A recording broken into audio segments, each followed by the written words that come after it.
即係長談深入時事話題，今日我哋繼續同我哋嘅卑詩省自由黨黨領候選人李耀華先生繼續傾下佢嘅抱負同埋佢嘅睇法。Well, let's continue our discussion on waiting time. I think not only the care home's waiting time is long, but particularly the specialists, and now even trying to find a family doctor. You have to wait for a long time. Cancer, even cancer patients, once they are diagnosed, unless it's really extreme case, otherwise it takes 3 months before they can get the right treatments. What is your take on that? Is there any immediate solutions that you can propose? You know, I agree that I've seen this as my parents, as I mentioned earlier, and I've seen that with my in-laws suffering from various forms of cancer and family and friends. It's a very challenging time to have to wait to see a specialist to get the diagnosis in terms of the next steps. And I think that what we need is more patient-centered care in terms of ensuring that we have the kind of supports that are necessary for family members and for patients themselves to help to navigate the healthcare system. We need people to advocate on behalf of patients as they are going through the various stages of their diagnosis. We need to ensure that we have the kind of supports there that are necessary to, whether they're doctors or other health practitioners and professionals, because we have a very good set of professionals in this province, I believe. Yes, once you get into the system, it's excellent, but yes, the waiting time to get into that system is scary. Yeah, I mean, I think the waiting time to get in the system, first of all, as you say, is to see your family physician. And I think that the standards and expectations about family physicians in our province, they need to continue to be looked at. We want to encourage a strong, dedicated profession. Doctors, of course, medical students who go into this profession, see that as a responsibility. I know that with many of my friends who are in that profession. But we know the nature of medical practice is changing. It looks more like a business, of course, which is important. But also in terms of the kind of hours that physicians are keeping, whether it's in clinics or otherwise. I think we need to continue to look at how we make our healthcare system more efficient and effective, whether it's the booking system or medical health records being more digital and more transparent across various health authorities, so that we can shorten up the kind of paperwork, bureaucracy that doctors have to work through, as well as patients. And so if we look to cut down some of those inefficiencies, I believe our healthcare system can be smarter with the resources that are getting quite constrained with an aging population, as we talked about earlier. So we need to be looking at these things so that we can have a smarter, more efficient healthcare system.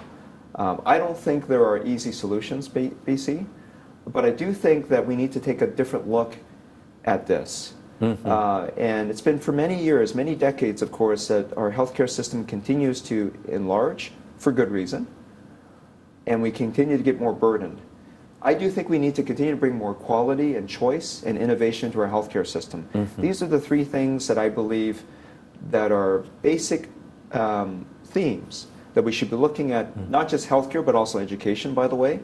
But these are the kinds of things that we need in our government, to look at things in a different way, to really press our bureaucracy and our healthcare authorities to work more efficiently and with less silos. Because I think if we can do that, then some of these challenges, whether it's wait times, waiting to get into emergency rooms and hallways, the need to continue to build hospitals, including in Richmond and in Surrey, the kind of longer-term builds we need to think more strategically about, because it's not improving. And I know your earlier point about this is a challenge for us all. We see it with our families, and we need to do something different. We need to look at it differently. We all know about this problem, and everyone is talking about it.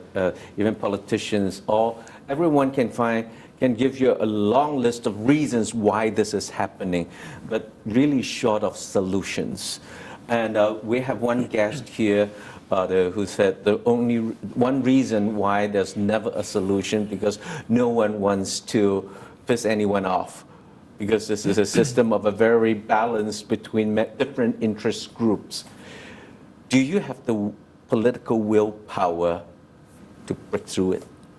Yeah, no, I have said on this campaign that I recognize that for the next premier of this province to have to make the right structural changes to our healthcare system, that is just one area of our government that he or she could take all of his or her political capital to change.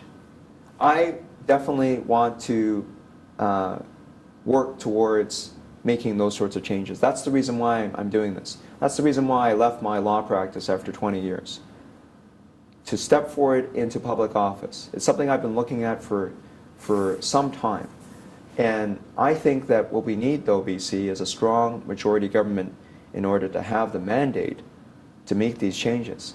So as we complete this leadership race, we have these good discussions, and thank you for engaging me in these topics, because I think it's important for your viewers to understand what the approach looks like. I think as the BC Liberal Party selects the best leader, it will have a very strong election platform going forward as an alternative to our current government. These are the things that we need to map out so that voters can consider what a BC Liberal alternative will look like to our current government. And then we will have a plan that voters can measure us against. This is how I will approach the next election as leader of this party. Get back to the core value or the strength of the BC Liberal, the economy development. You have prosperous BC framework as part of the policies that you propose on your website. Can you elaborate for instance, there are 3 key points: competitive tax regimes, grow key sectors for our economy, and also action plan for climate change. Can you give us some priority? What's on top of your list, and what specific policy that you would like to give us a fresh beginning? Thank you for that. I believe that we need to be the most tax competitive province in this country. We compete for investment dollars not only in this country, but around this world. We have to think globally.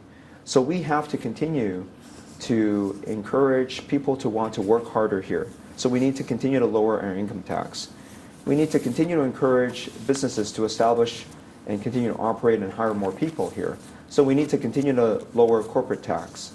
Just as we look at taxing things that we want people to use less of, like carbon, tobacco, soon to be marijuana. These are the things that we want to continue to rebalance our tax system in the ways I just mentioned. And I believe that we need to reverse all of the current government's tax increases.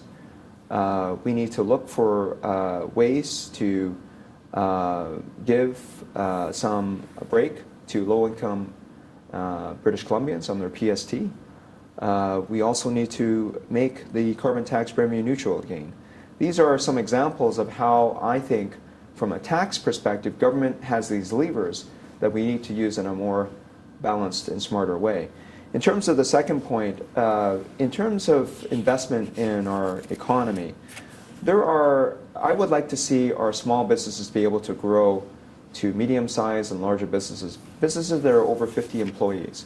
Because as I mentioned earlier, it's not just jobs by themselves, but it's the types of jobs we need to continue to create in a more innovative, diversified economy. So we want to encourage small businesses to, through incentives and otherwise, invest more capital in equipment, more innovation, more hiring of students on co-op to give them the training experience, because we need to work together to build that economy. We also need to look strategically at certain sectors of our economy, like the agribusiness side of our economy. We have a strong presence here in Richmond and in the Okanagan, on Vancouver Island. We want to continue to encourage, whether it's fish farming or tree fruits or other exports that we have in this province. We need to have a strong economy that way, and I think the agricultural industry, for example, needs more support and resource investment in that regard. So those are a couple of examples like that. I think also we need to continue to encourage innovative companies to co-locate with our university system And so we'll want to look at how we encourage that and support that. Lastly, in terms of Supercharge BC, that is about continuing to electrify this province, to have more electric vehicle adoption. I have one myself. We want to encourage more adoption of electric buses and transportation so that we lower our carbon footprint. And we do that through the build of Site C. We do that by continuing to build more electrical capacity for this province. And we do it also by ensuring that we have a more innovative province here. Because I believe that when we do that, when we are a province that is known worldwide for reducing its dependency on gasoline-powered vehicles by 2050, as I mentioned earlier, we will be viewed to be a world leader, like many other jurisdictions, including France more recently. I believe with their targets, I believe that we can compete in a global way because this province needs more people and more capital to really establish itself and go forward. And I think we have a great opportunity to do so. That's really what's the overlying theme for my Prosperous BC policy. Thank you. Before I let you go, you got 2 minutes to tell our audience why they should go pick up a form, join the BC Liberal Party, and vote for you. We have a real opportunity here in this BC Liberal leadership race to select the best leader for the BC Liberal Party. I believe I am that person because we need to rebalance who we are as British Columbians and in this province. We need to address what people are concerned about with the urban-rural divide. I know as British Columbians we recognize the opportunities that we have in front of us, but we have some challenges as we've talked about here. We have to get past these challenges because as we continue to build a strong future, we want our young people to build their futures here. We want to give them the opportunities to get the education that prepares them for a changing world, a newer economy. But we need to do it in a smart way. We need to do it in a compassionate way to ensure that people who struggle here as well get the kind of help that they need. Government can't do everything, but they need to be smarter at what they do. And I believe I bring a new perspective and a new approach to do that. I'm the one candidate here in this BC Liberal leadership race that represents, I think, a different kind of thinking about what our government should be doing. And I appreciate your support by signing up as a member before December 29th and also voting for myself in the leadership race on February 1st, 2nd, and 3rd. Thank you. Thank you. Thank you very much. 週一長談今日到此為止，我係黎拔佳 BC Lee，下次見。